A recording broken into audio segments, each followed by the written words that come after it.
এই রমজানে রাজধানীতে ব্যতিক্রমী ইফতার অভিজ্ঞতা নিয়ে এসেছে Radisson blue Dhaka water garden. বাংলাদেশের প্রথম তুর্কি থিম ইফতার ও ডিনার বুফে সুলতানস সোফরা আয়োজন করেছে হোটেলটি।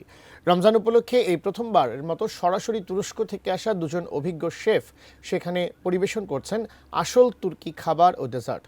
ট্রাস্ট ব্যাংক ও টার্কিশ এয়ারলাইন্সের সাথে যৌথভাবে পরিচালিত এই বিশেষ আয়োজনটি তুরস্কের সমৃদ্ধ খাবার ও সংস্কৃতিকে তুলে ধরবে এবং ঢাকার ইফতারের অভিজ্ঞতা নতুন মাত্রা যোগ করবে। এর পাশাপাশি থাকছে বাংলাদেশের ঐতিহ্যবাহী ইফতার আইটেম ও বিশেষ অফার।